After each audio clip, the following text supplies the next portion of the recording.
اچھا، ایک بڑی زبردست چیز آپ کے ساتھ شیئر کرنا چاہ رہا ہوں. ایک بہت اچھی بات ہے، وہ یہ تھی کہ ایلس ہیوے نامی ایک بچی تھی جس کی عمر تقریباً کوئی 7-8 سال. تو اس کی آنکھیں نہیں تھیں، نابینا تھی وہ. بہت سارے لوگوں نے اسے دھتکارا، برا بھلا کہا کہ تم کچھ کر نہیں سکتی، تمہاری آنکھیں نہیں ہیں. تو اس چھوٹی سی بچی نے پلان بنایا. اس نے کہا میں ایسا کام کروں گی کہ رہتی دنیا تک میرا نام رہے گا.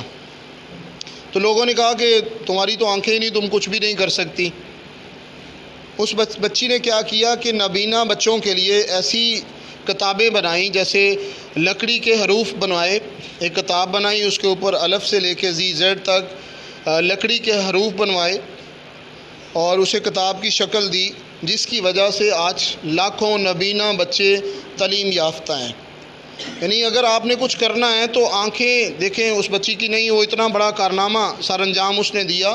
آپ کی تو آنکھیں بھی ہیں، ہاتھ بھی ہیں، پاؤں بھی ہیں. اگر آپ کچھ کرنا چاہیں تو آپ بہت کچھ کر سکتے ہیں. اللہ تعالیٰ نے آج آپ کو موقع دیا ہے.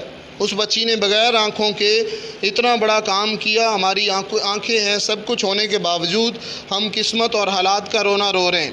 آج قسمت اور حالات کا رونا چھوڑیں، قدم بڑھائیں.